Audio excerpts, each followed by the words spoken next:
Again, would like to welcome all of you to the Intersect Consortium Conversation Conference 2.0 with the theme Mental Health, My Responsibility, Your Responsibility. Just before we get started, just as we are expecting many more of our distinguished guests, I'd like to announce that we are already joined this morning by distinguished senators of the Federal Republic of Nigeria, and especially those of them that have so much to do with science, technology, and digital economy, as well as tertiary health and primary health. I'd like us to once again appreciate the presence of distinguished Senator Aminu Abbas, the Chairman, Senate Committee on Science, Technology, and Digital Economy. We'd like to welcome you, sir. He's been here all morning. We'd also like to recognize the presence of distinguished Senator Tony Nwoye, Vice Chairman, Senate Committee on Primary Health Care. We'd like to appreciate you, sir. We also being joined by distinguished Senator Samaila D. Kaila, the Vice Chairman, Senate Committee on Tertiary Health. We'd like to appreciate all of you. Thank you so very much for coming. Can we give the distinguished senators who have left their sitting to join us this morning for this conversation a big round of applause, please?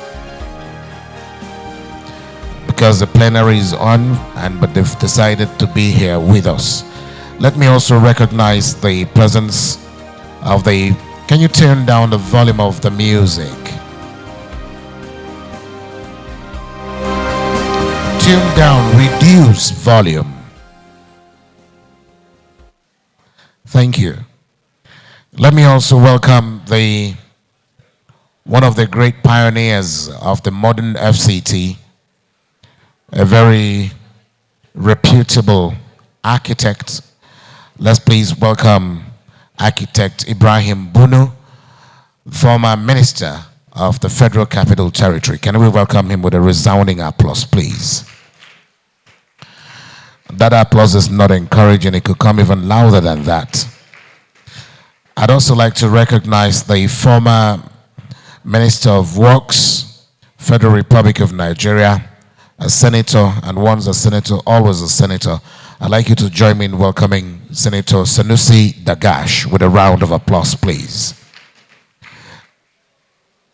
May I then recognize the presence of the Honorable Minister for Health himself. Dr. Ali Pate is here in a representative capacity, represented by the Director of Public Health, Federal Ministry of Health, Dr. Chukwuma Anyaike. Would like to welcome you. Please, a warm round of applause for him, please. We'll keep these recognitions coming, but if your name is not mentioned at this material time, please do not take it personal. I'm only putting names to the very many faces that I'm saying here that I can recognize off the cuff. I'd like us to recognize the presence of the representative of NDIC at this event, Hajja Halima Ibrahim. Can we welcome her with a resounding applause? Thank you so very much for coming. We also have Dr. Halima Ahmed, representing Army Command and NAOA at this event. Can we please give them a round of applause, please? She's not alone here. She's also here with Mary Shadrach. Thank you very much. We recognize the presence of Professor Taiwo Latif from the ABU Zaria. Professor Taiwo, where are you seated, sir? Can we give him a resounding applause? We also have the chairman of the Intersect Consortium, very distinguished ladies and gentlemen, a woman who understands the times and a very caring mother. She's very, very committed to her duties as well. I'd like you to please join me in welcoming Amune Lawan Ali. Please let's give a round of applause. I can hear that applause for her, please. Thank you so very much for joining us. Also with us this morning is the representative of EFCC, Ekbo Idoroyin Ada. Can we please welcome Ekbo Idoroyin Ada with a round of applause? Where you're seated, please. Can you just wave at us so we can recognize you most appropriately? Dr. Khadija Momoni is also here with us.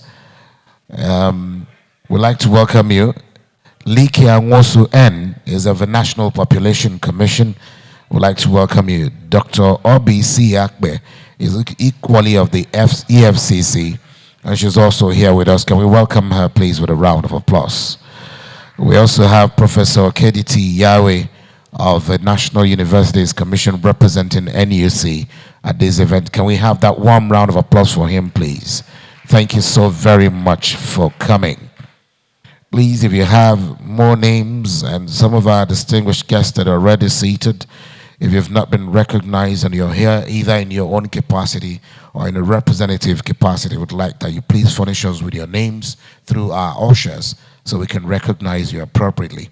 We recognize the presence of Hajia Hannatu Akilu. We'd like to welcome her with a resounding applause. Can we give her a resounding applause, please? Thank you very, very much.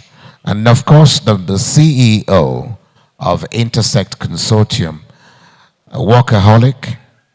He has contributed in no small measure within and outside Nigeria, especially helping people who are possibly mentally challenged in any form. I recall very vividly one of our bosom friend who was almost going into depression. It was the experience and the know-how that Dr. Vincent has that actually brought some great relief, and the person is enjoying her life right now in the United States of America. Dr. Vincent, we thank you for that. Please let's welcome Dr. Vincent Daisy with a round of applause. Thank you very much. Thank you. Let me then recognize the presence of Hajia Binta A. Rano from EFC. Thank you very much for joining us. Dr. Mona Akogo Mansak, I think this is correct. If it is not, then whoever wrote it for me must be held liable. We'd like to also recognize the presence of the immediate past First Lady of Kaduna State, Her Excellency Hajia Hadiza El-Rufai, one who was so committed not only to educating the girl child, but has something for the children in Kaduna State. For the 8 years she held sway as the First Lady of Kaduna State, there was every quarter a reading exercise organized for the children in primary schools and secondary schools and in tertiary institutions in Kaduna State. And that also has brought a lot of awareness on reading to the children in Kaduna State. I think she should be celebrated for that. Can we please put our hands together for Her Excellency? Thank you so very much. Let me at this point welcome very profoundly today's event the Vice Committee Chairman of the Senate in charge of Tertiary Health. Let's please welcome distinguished Senator Samaila D. Kela. Please a round of applause for him. You're most welcome, sir. Thank you for coming. We appreciate you. Are there other distinguished guests that I have not recognized? Our panel of discussants are also here in their numbers, and they'll be doing justice to the theme of his conference conversation 2.0. And that's exactly why they are here in their numbers. Members of the academia, those who are concerned citizens, those who are equally concerned about mental health, and of course, experts drawn from different fields of human endeavor that is correlated with mental health, either at workplace, at home, on the streets. Today, it has even gotten to a point where every new day you wake up, you hear someone either jumping from the 14th floor, or someone attempting to jump into the lagoon, or someone attempting to just run into a moving vehicle, and so it could be crushed to death because they are either depressed or mentally challenged. But of course, our environment, our communities have a great role to play in, eradicating issues of mental health challenge in our society. Again, we'd like to thank you and appreciate the convener of this program and the chairman We'd like to thank you. We also have one of the executive directors of the Intersect Consortium, who has been here for close to a week now, running from pillar to post to ensure that we have a seamless and a hitch-free event. And she's Nigerian, but hasn't been here for close to 25 years. So we'd like to welcome you home. Let's please welcome Mrs. Chini Balana for, please a round of applause for her, plus Ilo Bala for, thank you so much for coming, Chini. Thank you. Very distinguished senators, members of the House of Representatives, honorable ministers and ministers representatives of panel of discussants, distinguished ladies and gentlemen. Permit me at this juncture to announce the arrival of the number 2 citizen of the Federal Republic of Nigeria in a representative capacity. I'm talking about none other than our special guest of honor, Vice President, Federal Republic of Nigeria, Senator Kashim Shettima GCON, represented this morning by Rukaya El-Rufai, Special Advisor to the Vice President on Climate Change and National Economic Council. I'd like that we please welcome her with a very resounding applause. She's having a tete-a-tete with the chairman of Intersect Consortium. Thank you very much for finding time to have joined us this morning. Let me then recognize and welcome very profoundly today's event, Honorable Ibrahim Mohammed, Deputy Chairman, House Committee for Youths in Parliament. Please, a warm round of applause for him, please. Honorable Ibrahim, you're welcome, sir. I'd also like to mention that the sweet coincidence this morning is that the 2 vice chairmen from the Senate that are here with us, Committee on Tertiary Health and Committee on Primary Health, are both medical doctors. And I'd like that we celebrate Senator Dr. Tony Nwoye one more time and Senator Dr. Samaila Kela. Please, a round of applause for them. Thank you very much. We welcome you, sir. Thank you. Let me then recognize the presence of Angela Agbayehai, representing Professor Fatima Waziri Azi, the Director General, NAPTIP. Can we please put our hands together for Angela Agbayehai? I hope I got that right. I'd like to welcome and recognize the presence of Honorable Mukhtar Shagaya, Member House of Representatives representing Ilorin West Federal Constituency of Kwara State, and doubles as the Deputy Chairman, House Committee on Basic Education. We'd like to welcome him. Please, can we give him a resounding applause, please? He just made his way in here. Thank you for coming. Dr. A.S. Okpe, FWACP's Commander of Narcotics and Head Medical Services, representing the CEO of Narcotics in Nigeria. I'd like us to please welcome Dr. A.S. Okpe with a resounding applause. Thank you for coming. May I kindly crave an indulgence that we please rise for the national anthem. That we sing the national anthem. 1, 2, let's sing. Arise, O compatriots, Nigeria's call obey, to serve our fatherland with love and strength unfailing. The labor of our heroes past shall never be in vain.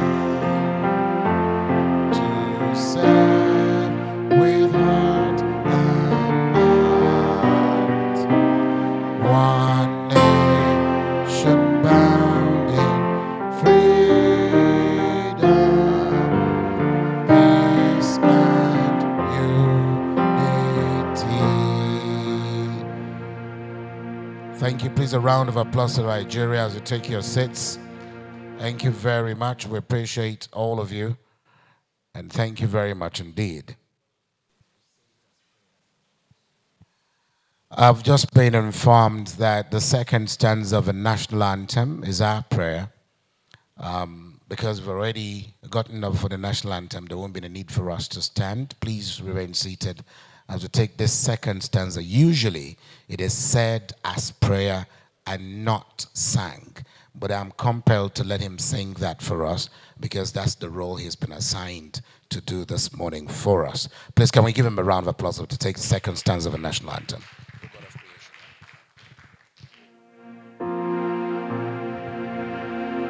Oh God of creation, direct unknown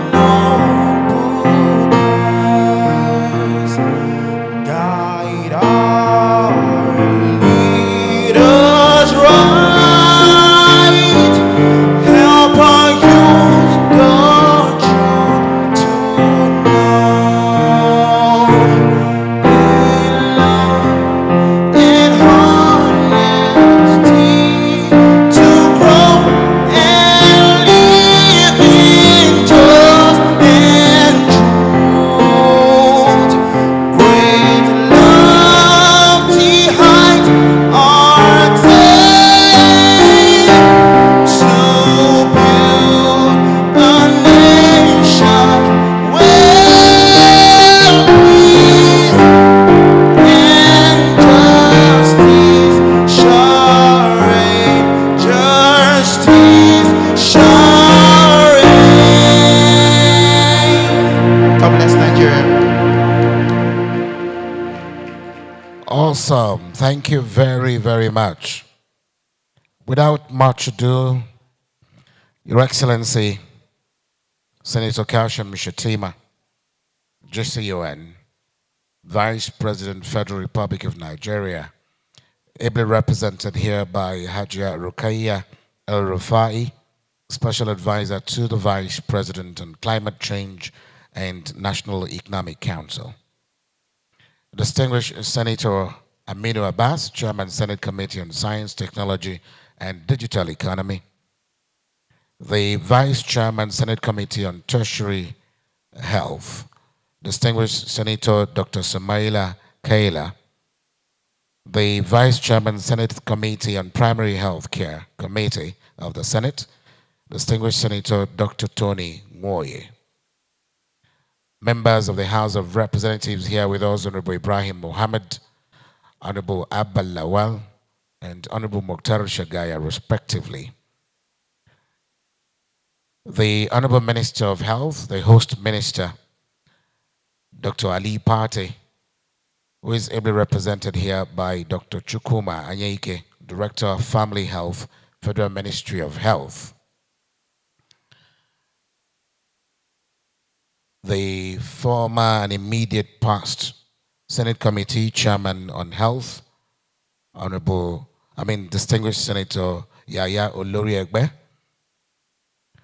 Your Excellency Hajia Hadiza El-Rufai, immediate past First Lady of Kaduna State, former Minister of the Federal Capital Territory, Architect Ibrahim Bunu, former Minister of Works, Senator Sanusi Dagash and your wife, heads of department and agencies of government here represented and present, the Chairman Intersect Consult Amune Lawan Ali, the Chief Executive Officer of Intersect Consult, Dr. Vincent Udenze, our distinguished and revered panel of discussants at this conference, Conversation 2.0, heads of civil society organizations as well as heads of faith-based organizations and NGOs here present, members of the academia, distinguished invited guests, ladies and gentlemen, members of the fourth estate of the realm. It gives me great pleasure to stand before you this morning as the anchor for this event. This event is the second in the series at this conversation conference with the theme, My Mental Health, My Responsibility, Our Responsibility. It goes a long way in explaining to us what roles we're expected to play as members of the Nigerian society, or in any community you find yourself. The mental health of another person should be of great concern to you. It is the essence of this conversation conference. The first one, 1.0, was held at Utako sometimes last year, and the turnout was very, very encouraging, especially that just as the vice president is already seated, he also has a vice presidential candidate as at the time, and he also attended along with Musa Kwankwaso of NNPP, as well as Mohammed Buba Marwa, Hajia Hadiza El Rufai, and quite a good number of Nigerians that were at the conversation 1.0. And we're glad that we also have quite a good number of them here this morning. Can we please give that round of applause that is deserving of people that are committed to issues of mental health and that are here with us? Thank you very, very much. Without much ado, we'll be taking the welcome remarks just before the opening remarks, and that will also give us some insight as to what this program and this conference conversation 2.0 is aimed at achieving. Just before then, let me recognize the presence of Honorable Festus Agbazwe, Chief Sir King Dike, Royal Highness Igwe E. Mbanefo, Barrister Amaka Odi is standing in for Dr. McJohn Mokobiala, the retired Federal Permanent Secretary and MD Fountain Heritage Network for Social Development. Can we give all of them a resounding applause, please? It is without much ado that I then want to yield the floor to someone who is going to give us the welcome remarks. I did tell you a little bit about her, but of course she would speak to you herself and you get to know her some more. I'd like that you please join me in welcoming the Director, Strategy and Planning, Intersect Consortium, who also doubles as Deputy Country Director, Reconnect HDI. Let's welcome Mrs. Chini Ilua Banafo. Please, a round of applause for her, please, as she makes her way here. Thank you. Good morning, everybody. I'd like to welcome His Excellency, the Vice President of the Federal Republic of Nigeria, Senator Kashim Shettima Jikan, ably represented by Rukai El Rufai, distinguished senators present, honorable members of House of Representatives, His Excellency, the Governor of Kaduna State, Senator Uber, ably represented by one of his commissioners, the honorable ministers, ably represented here. Permit me to stand by the already established protocols.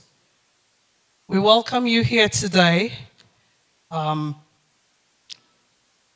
the 2023 Mental Health Conversation Conference 2.0.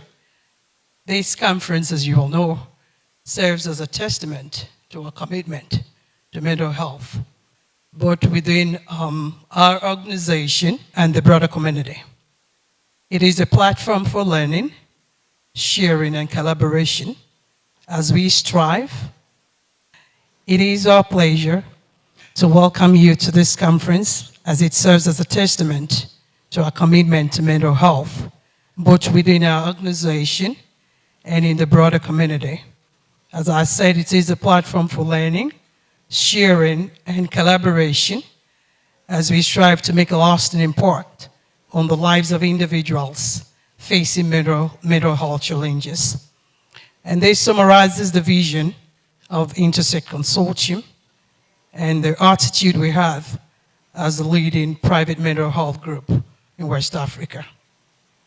This year's conversation conference is coming at a very important time.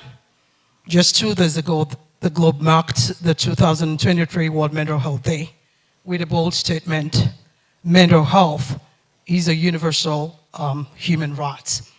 Ironically though, while the world is celebrating this right, the reports emerging from our dear country, Nigeria, leaves a lot to be desired.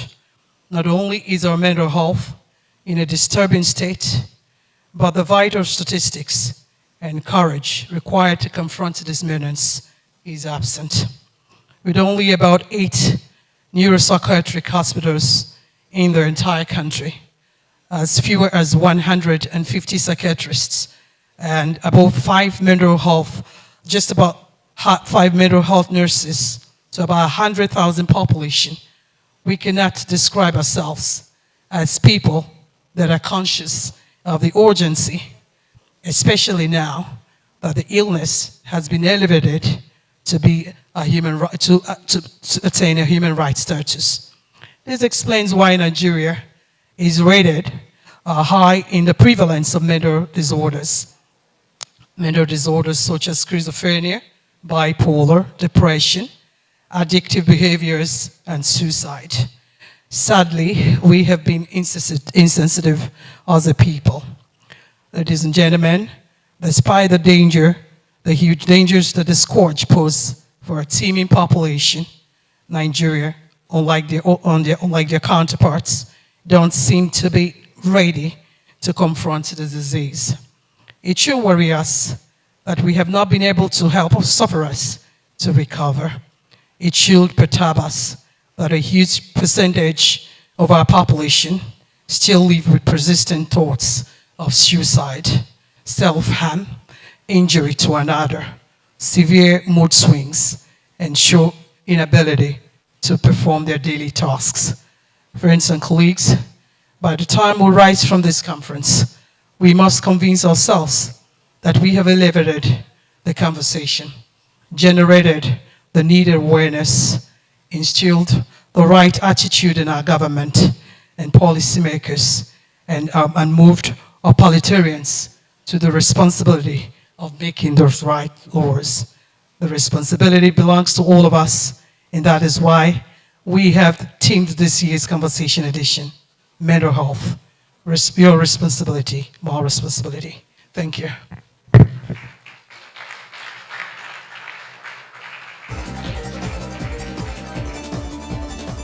With all humility, we want to invite to the podium at this point Amuna Lawan Ali MNI, Chairperson, Intersect Consortium. I'd like that we please welcome her with a big round of applause.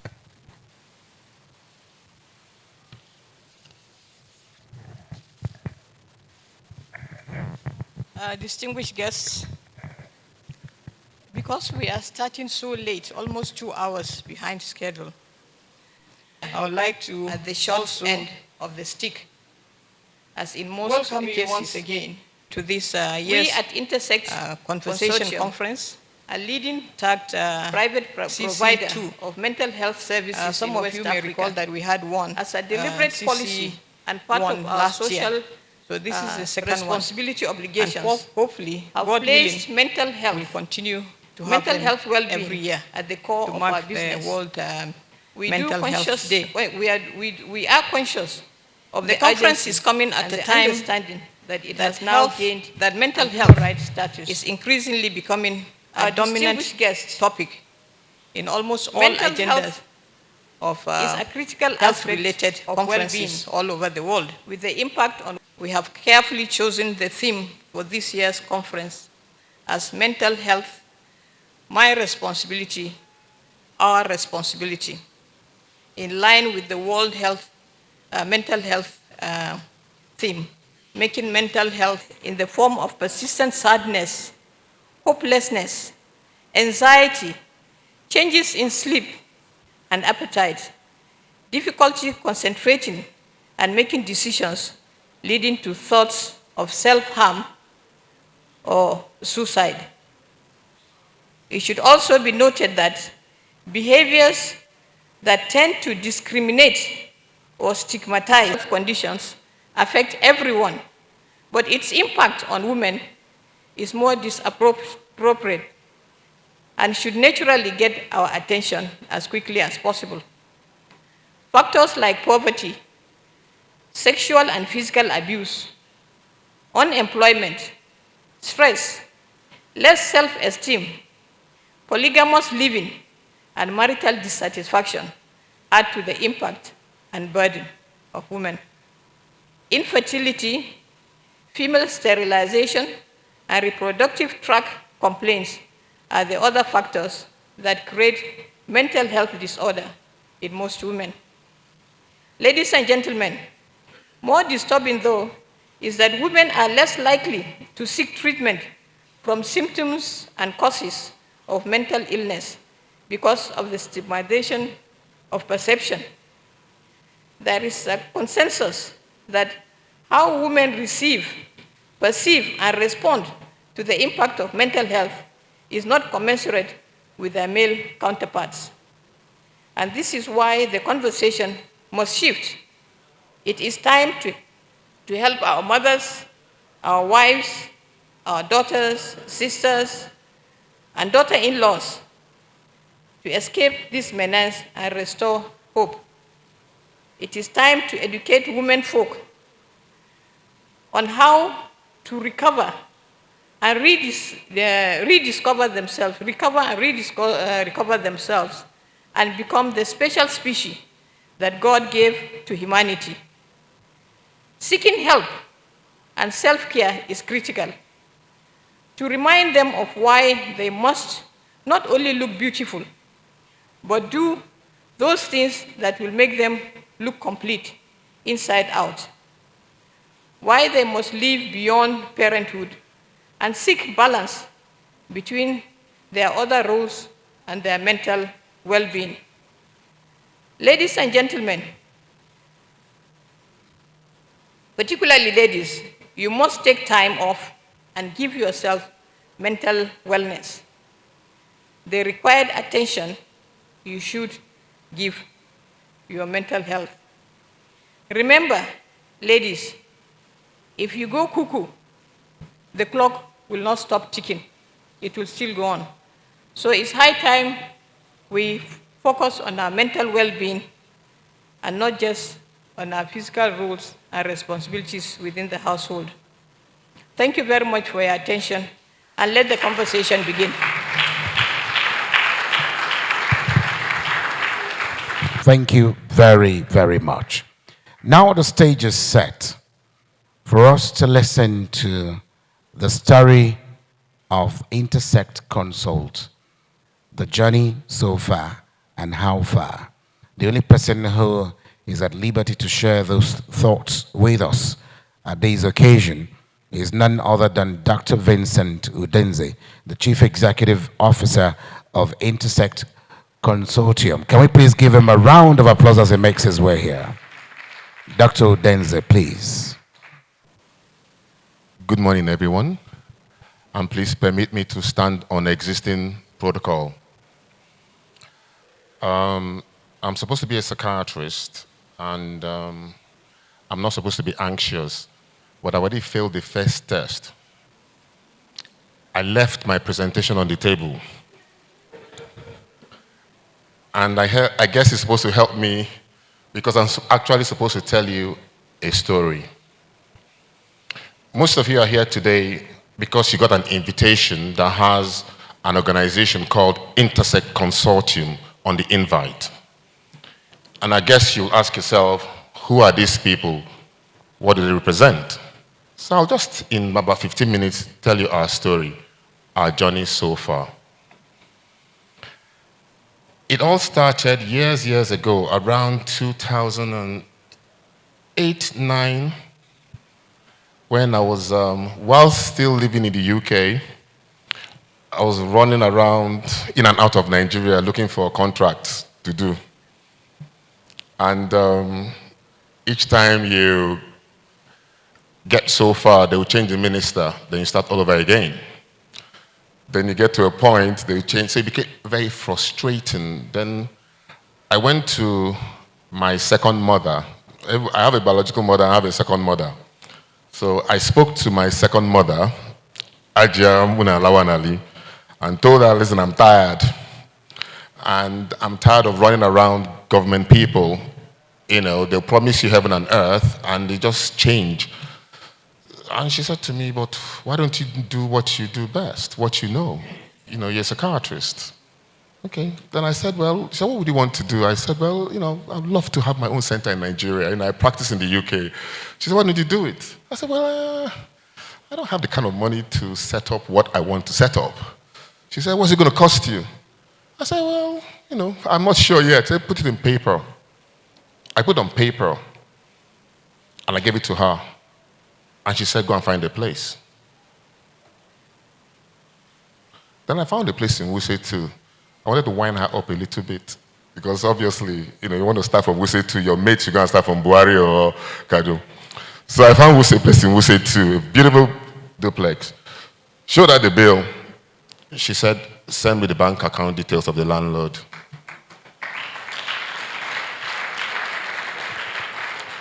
She paid the 2 years' rent immediately. She said, what else do you want? I want it furnished, ma. She furnished it. Leather seats, everything. Now, you see, in Nigeria is a very interesting place because we talk about nepotism, tribalism. I'm an Igbo man from Anambra State. I'm a Christian. She's from Borno. She's a Muslim. She's a woman. But yet, she treated me like her own son.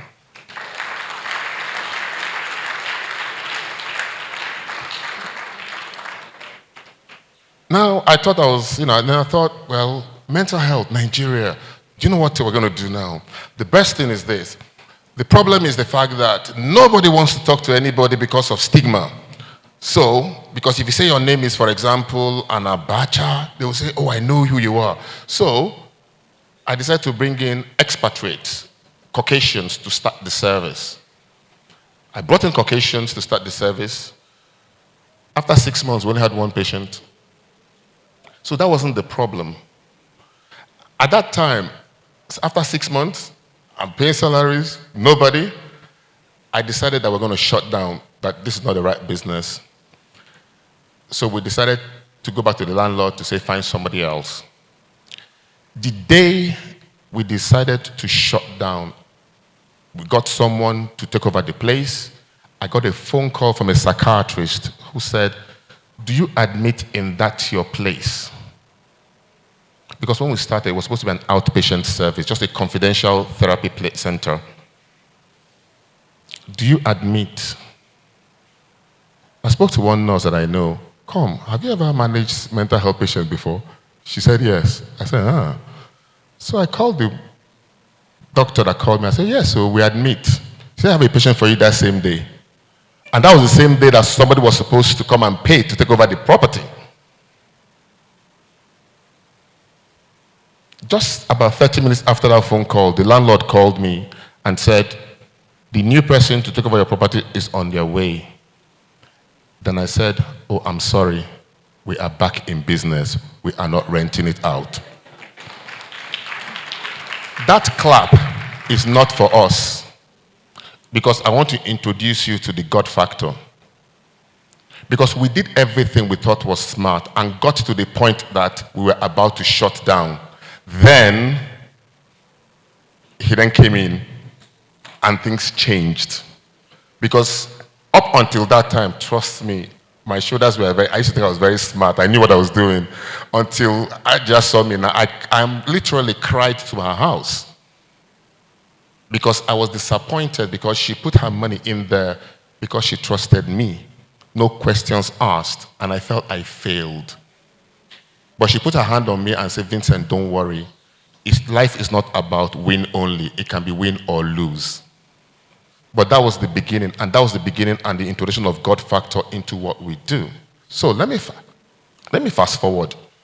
So we started as an inpatient service, started to take people in Wuse 2. Then we expanded our services slightly. Because we are seeing a lot of patients with drug addiction. People in their 20s and 30s, when you ask them how did you start, they'll tell you when they were 15, 14. So we started a school program called SSN, Simply Say No to Drugs, in schools. While we are doing that, a principal said to us, oh, an 11-year-old girl was involved in lesbian relationship in secondary school and wanted us to do something about it. We spoke to the girl, and the girl said, listen, if you suspend me, I'll go back home. My parent and my uncle and his friends sexually abused myself and my 7-year-old sister. So you decide whether you're punishing me by sending me home. Do you understand? Then we created a program called Sexual Abuse Awareness and Empowerment Program. Still as Synapse, an organization.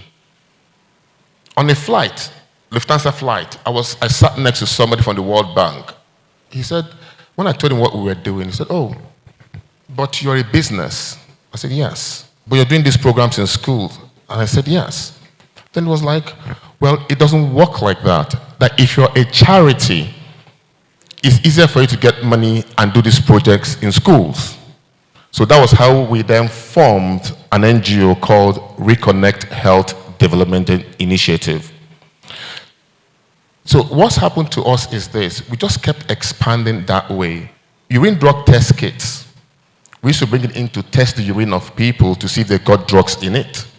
Then we decided to start making the kits ourselves.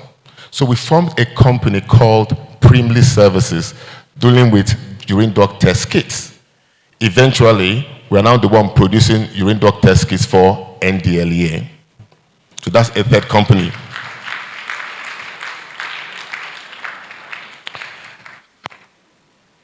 As that continued, we talked about wellness, mental health in the office place. A lot of organizations out there have what they call employee wellness programs. It's so difficult to get it through in Nigeria.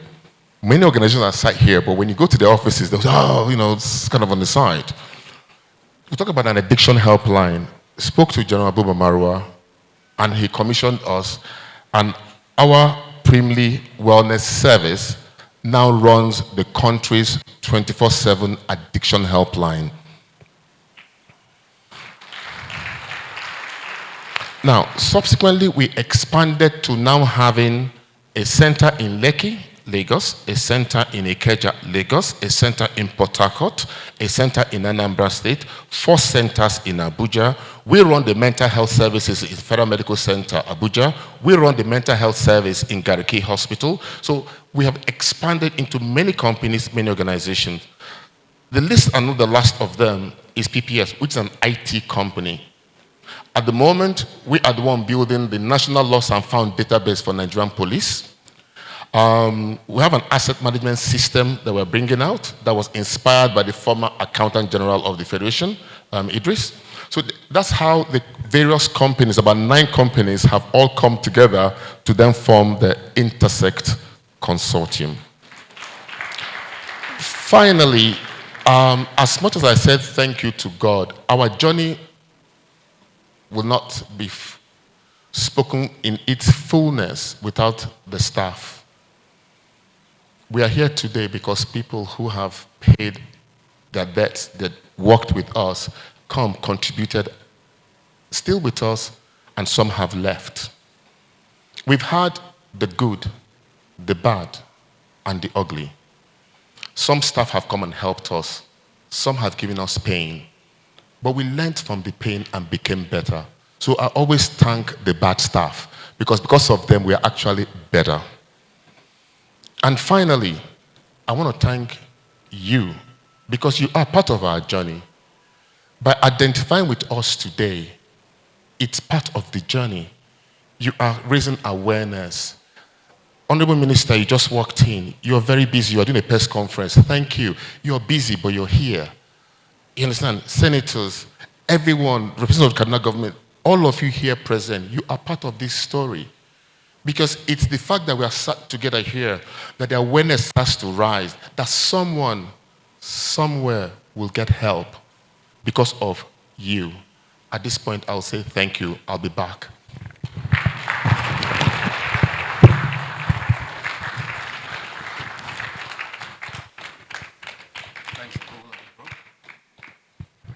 Thank you so very much. That reminds me of Arnold Schwarzenegger. I will be back. Thank you very, very much indeed. The program is beginning to gather momentum, and that is the Honorable Minister Women Affairs. Please, ladies and gentlemen, let's welcome Honorable Barrister Uju Kennedy Ohane. Thank you so very much for coming, ma'am. We appreciate you. And by the way, you look very resplendent in this your attire, red, Valentine's color. Please, let's give her another round of applause, please. Thank you very much. Moving on very quickly, would like to invite someone, one of the staff that has been congratulated for being good, not the bad ones, but of course this one is a very good staff and understands her job and her duties so very well, and she is diligent in her duties. I'd like you to please join me in welcoming the clinical psychologist and client relations specialist for Intersect Consortium. Ladies and gentlemen, let's welcome Sati Grace as she comes to grace this stage. Good morning, everyone. Everybody is looking beautiful. Thank you for honoring us. Thank you for coming for this event. Okay, so let's get to the business of today.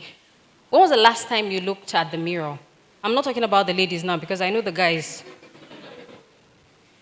When was the last time the men in the house looked at the mirror? When was the last time you used the camera on your phone? Huh? You did? Okay. So our icebreaker for today is capture a moment. So I would like to kindly request that everybody be on your feet if you don't mind. We're looking too serious, so please. Thank you. If there is no one by your right, we can have 3 people in a group, that's okay. Okay. You need to also volunteer. One person should volunteer to use his phone. So decide amongst you who is going to use his phone.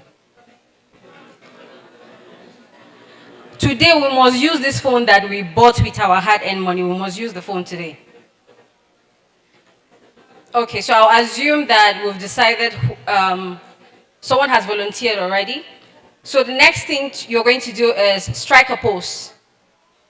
Mr. Andy, that was why I said I need a partner. I can't take a picture on my own.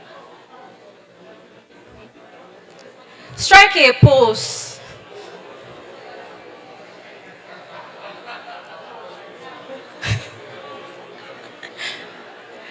You're not striking a pose. Please strike a pose. Great. This is amazing. Oh, wonderful. Okay, so turn to click on your camera. Turn it to selfie mode. Selfie mode. Are we ready? Mr. Andy, I'm ready if you're ready. Okay, don't mind me. Let's take a picture then.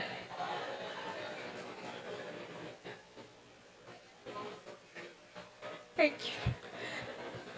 You're not smiling, you're not taking a picture. Please take a picture. Okay, thank you so much. Compliment the person that you took the pictures with. Compliment the person.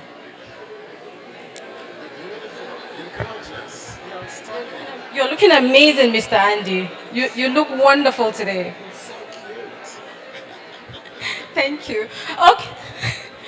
Okay, thank you so much, everyone. Thank you, thank you, thank you, thank you. Thank you. I love the exercise, and I love the fact that you all took pictures. If there are a group of persons that are guilty of using their phones, I think it is the men. I think it is the men. But that's very true. Men hardly take pictures with their phones. They rather call on a photographer, please. But you know, the women, they are so good. Please give it up for the women in this hall tonight. This morning, I beg your pardon. We'll take you to the next segment of this conversation, Conference 2.0. We're centered around mental health. And ladies and gentlemen, it is important we listen to them spoken words. Words that will touch your heart. Words that will make you want to do that which you've not done in recent past. Words that encourages people to take charge of other people's mental well-being. And those are some of the words we're going to be listening to this morning. If your hands are not as busy as mine, I'd like that you join me in welcoming Lovett Liberty to the stage.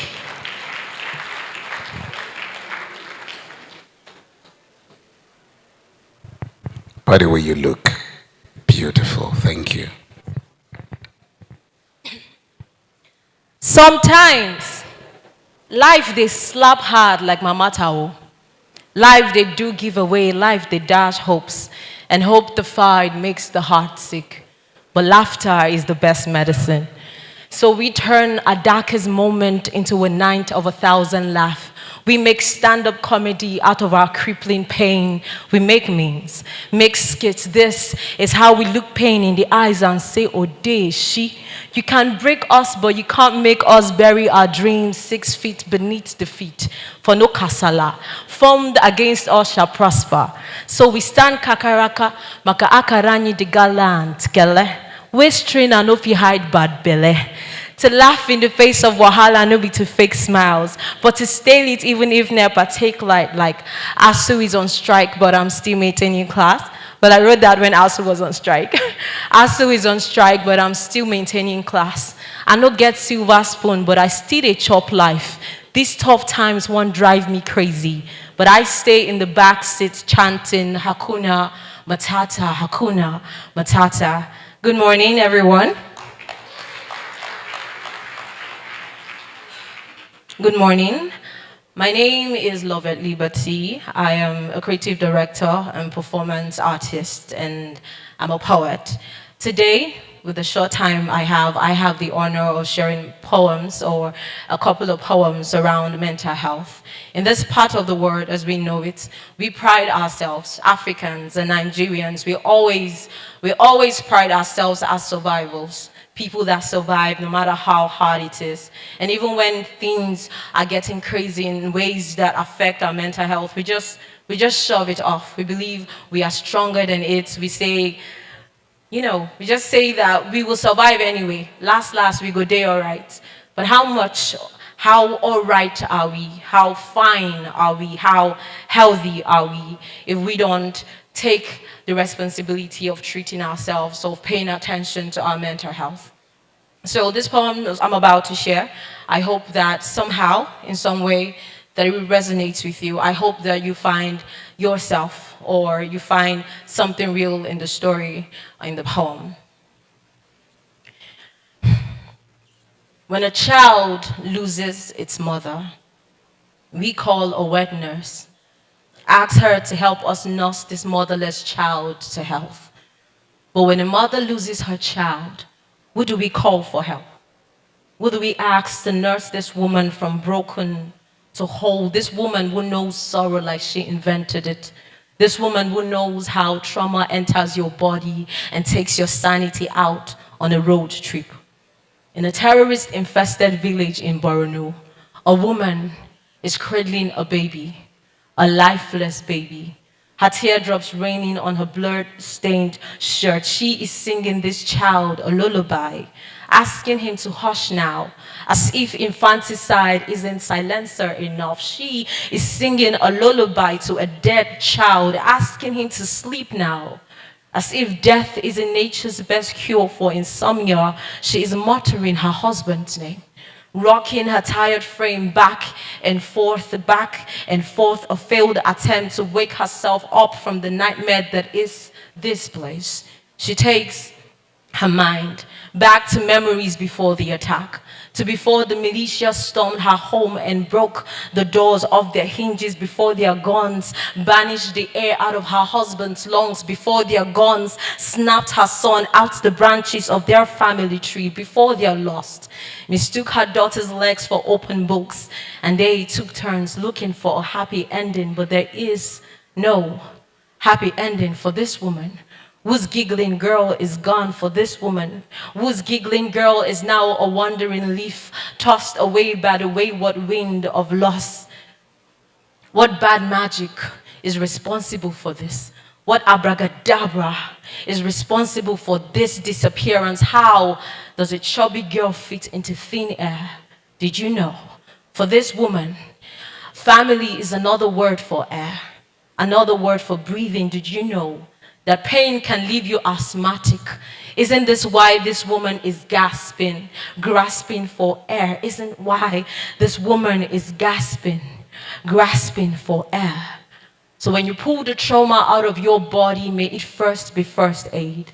Open wound, bleeding out the venom, may it first be holy war. A jihad against this quiet chaos that claims us, crowns itself king of the jungle, but name us the elephant in the room, the untalked about, descendants of Bruno, the ones we go hushed about. I pray for you, friend. You at war in your mind, you battling your mental health. I pray that you do not die of stifled breath. I know how silence disguises itself as ammunition of choice, but in truth, it is the weapon fashioned against us, friend. Look around. You are home now. This is no battleground. We will not accuse you of the strength you do not have, so unhinge your spine and fall forward into the open arms of those hoping you let them hold up your collapsed bones. Come, I'll sit with you, cross-legged by the fireside. I'll bear witness to your massacre and hold space for your grief as you mourn everything left for dead beside you. When you sob into an earthquake, I'll be beside you. Your +1 in this pity party, I'll bring the booze. Friend, my care bereaver Jordan, would you please unclothe the wound? Cough out the poison. Your mouth is too short. Your mouth is too short for comfort. Your voice is too introverted for healing. Take your trauma for tea, command it to spill. Who profits from our muted dying? Who profits from all of our demise? Our massacre calm and quiet. What cruel kind of chaos comes for your tongue first? What cruel kind of sickness comes for your voice first? How much of a Titanic must we become before we qualify as a shipwreck? How much closer to death must we become before we cry out for help? Thank you.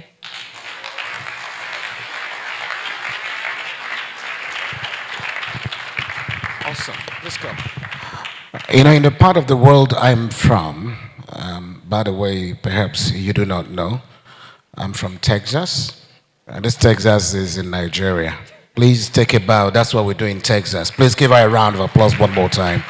Thank you very much. I appreciate it. Moving on very quickly because time is of the essence.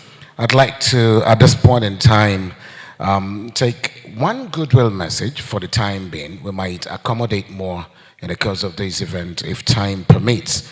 But this very first goodwill message is going to be coming from the entire Senate of the Federal Republic of Nigeria, especially those of them that have found time out of their very busy schedule to leave everything they are doing, their plenary, to discuss very burning issues concerning the growth and development of Nigeria and have painstakingly been with us from the morning hours. It's almost midday. So please, ladies and gentlemen, they've also agreed that one of them will speak on behalf of the rest of them. And that person to speak is a man I want to call on now, right now, a man who was a governorship candidate in the last elections in Anambra State, and of course a student leader himself who led the Nigerian students for a very long time and also to glory. I'd like you to please join me, ladies and gentlemen, a medical doctor par excellence and a very reputable one at that. I'd like us to please join me in welcoming distinguished Senator Dr. Tony Nwoye, Vice Chairman, Senate Committee on Primary Health of Nigeria. Can we, I can't hear that applause. We can do better than that for him as he comes up. Distinguished, sir.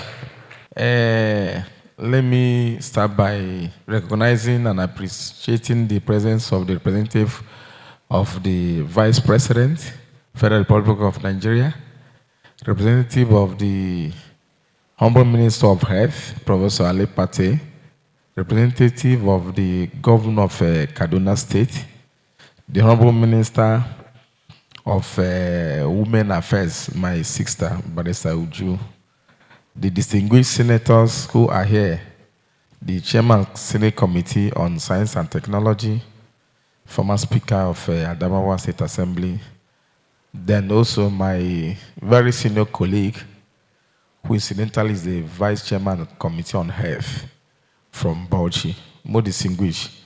I also recognize and appreciate the Intersect Consortium, different organizations who made it possible for today, and people from different walks of life who gather today to continue this conversation. My name is Dr. Tony Nwoye. I'm a medical doctor by training, but incidentally, a lawmaker as of today. On behalf of my colleagues in the 10th Senate, and also on behalf of the Senate President of Federal Republic of Nigeria, Senator Godswill Obota Bebio, we are bringing solidarity message from our colleagues, especially the Senate Committee on Health, as well as Senate Committee on Primary Health Care, to the Consortium of Intersect, the Intersect Consortium, and different organizations on this particular awareness campaign. The theme is Let the Conversation Continue. 10th of October, just 2 days ago or thereabout, was the World Mental Health Day. They tagged it that this World Mental Health, the theme of this year's event is that World Mental is a universal human right. It is a kind of a right of any person living across the globe. From the Senate, we want to assure you and also to say that we are going to collaborate with you to make this awareness a reality. Because two major factors are involved: awareness, then as well as correlation of the factors. There is no gainsaying of the fact that many people are living with mental health across the world.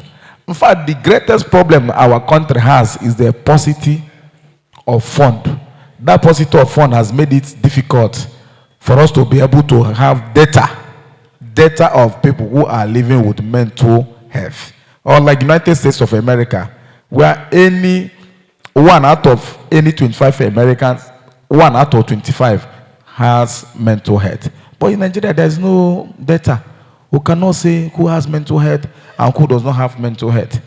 And just like a former permanent secretary, when she was saying, many mental disorders are ravaging our society, starting from the mood disorder, which is depression, anxiety, psychotic disorders, and the personal disorders. The Senate of Federal Republic of Nigeria passed a law, and that law has been signed on January 2023. It was that mental health law that has replaced the outdated 65-year-old lunacy law. We are poised, we are determined to come with a legislation. That legislation is what we are going to term Mental Health Commission. That Mental Health Commission, the sole aim is to be able to cater for people with mental health. On behalf of my colleagues, Senator Dagash, former senator, once a senator is a senator, former minister of works, and also I'm also recognizing the immediate past Senate Committee on Health. On behalf of my colleagues, on behalf of our leadership, we are sending our message and also promising that we are going to do our best to send our support vis-a-vis lawmaking, vis-a-vis collaborating with the Minister of Health to give you the necessary support. Thank you and God bless you. Thank you very much, distinguished Senator Dr. Tony Nwoye, Chairman, Vice Chairman, Senate Committee on Primary Health. Please, can we give him another round of applause? We appreciate. Very quickly, I'd like to invite the woman that is in charge of women in Nigeria. Please do join me in welcoming the Honorable Minister for Women Affairs. Let's please welcome Barrister Honorable Uju Ohane. Please, I can't hear that applause for her as she talks to us on the issues of mental health. And I know that the women are equally having mental health challenges, but I know you are on top of your game. Another resounding applause, please. Honorable Minister. Thank you. Thank you, everyone. Should I plead to start on the existing protocol, please? We have a lot to talk about, and I'm sure so many people are engaged somewhere else. So I stand on the existing protocols. Thank you. The team said our responsibility, my responsibility. I want to plead with you that we've been doing all this, we've been doing advocacy, we've been having this kind of event, talking about how we help the people that are having health challenges, mental health challenges. But have we actually looked in what causes it? Especially concerning our environment. Many of our children that are suffering, that we assume are suffering from health challenges today, are frustrated. They have a lot of frustrations. And if you can look into what has been going on in our country, it's more than enough to get somebody mad. What are we doing about it to help in showing these children that things are about to improve? Even the insecurity you're seeing today. So many youths are ready to die. They feel they're better off dead than being alive in such a situation they find themselves. But fortunately for us, things are about to change. We are trying to have a new narrative. It's already coming on board. But can anyone do it alone? Can the government do that alone? The president comes with a very good intention, but he can't achieve it if he's being frustrated by us. So all hands must be on deck. The advocacy, we've done advocacies so many years. We spent even some monies we would have used to help these youth better their lives. We've lavished it in advocacy. And up till now, we're still talking about advocacy. I don't know how long we're going to continue with this. Until we tell ourselves the truth, sit up and face what is right before us, we can never take up our challenges and solve it.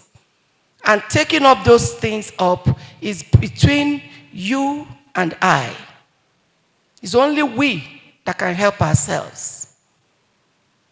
I plead, because my heart bleeds as I speak always. Let us stop demeaning ourselves. We talk about advocacy because that is what the white man prefers to bring the money for. And we get small things amongst ourselves. But the country is decaying. We are supposed to stand firmly and tell them, enough of advocacy. Let us implement those we have done before, so that the monies will be channeled to better the lives of Nigerians. When their lives are bettered, some of these things we are talking about, 70% of it will be solved. But how do we do that when we are just satisfied with the little change they drop and the whole money is written off with pen?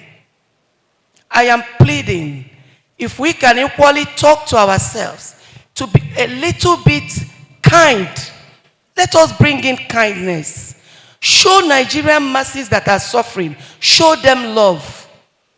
If you show them love and show them hope, like the renewed hope is coming up, and show them that hope, let them have hope. I can assure you that the mental health will be solved to an extent, except those that it is natural in them. They came into the world with the problems. We know that. That is what I am pleading. Let the narratives, let all of us move towards the new narratives to change how things are being done in our country.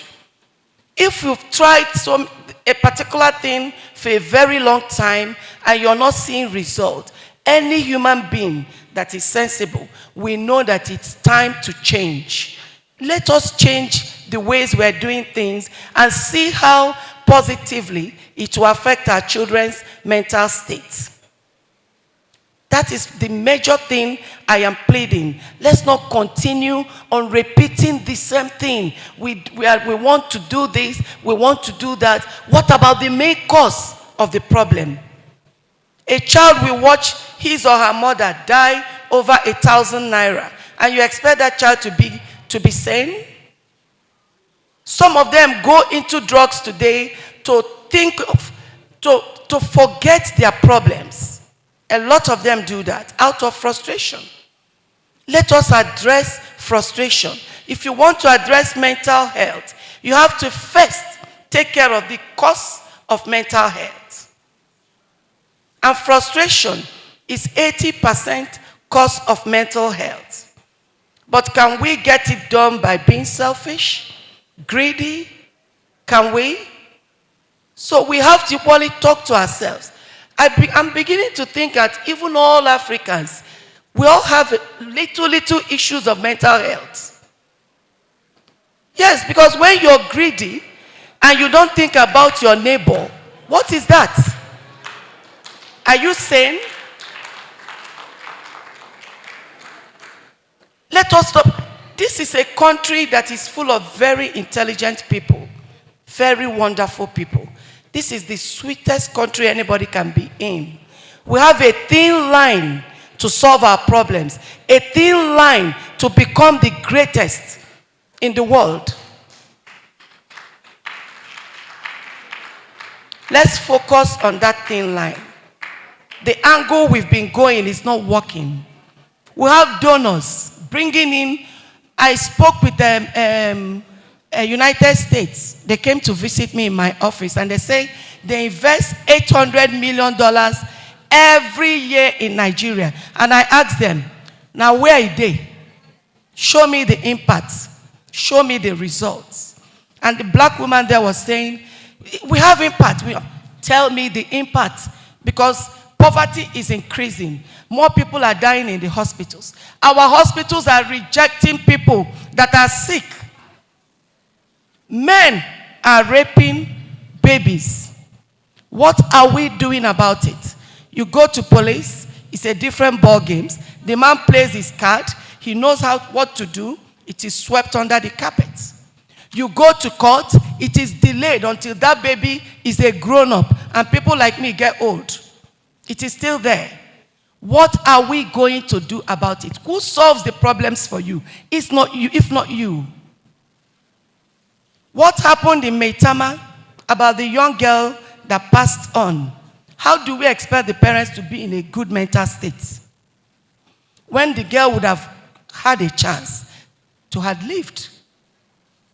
And as we speak, the same Maitama hospital constituted the panel that is investigating them. I'm sure you people are not aware. Because I went there to find out the people that were on duty that day. I'm taking them to court if you don't know. I'm suing them in person to court. And after I took their names, I spoke with the matron, and I asked about the CM. They said he went for a panel. And the panel was on issue of the same girl. So I rushed to that panel. And when I got there, lo and behold, the panel was formed by the secretary of the same group of people managing the hospital. And I asked them, who defends the girl? No way. I must be part of it. Because somebody needs to defend that girl. And the girl was from Family of Women Affairs. I have every right to be part of that. If they don't add me, I added myself. With immediate effect, I added myself. Because things must be done right. If we don't start doing things right, and we believe in little chua-chua that doesn't solve problem, you will have that money, you won't have peace. Those children that are suffering from those mental states will not give you peace. Some of them are ready to bomb themselves, and as far as it gets some of us to die in it. I am begging you people, all I'm pleading with you is to change. Let us join the new narratives so that we will stop lying to ourselves and things will work. We have a president now who has given us all the opportunities to change things for ourselves. Let's grab this opportunity. Take away selfishness, greed, wickedness of man so that we can achieve this. I'm assuring you that if you join the new team of these new narratives, 6 months to 1 year, Nigeria will be so sweet for all of us. And you can relax and enjoy your money without being threatened. I don't want to take much of your time. I wish I could say more. I love my country and I love all of you. And I look forward to meeting again. I am doing my bit.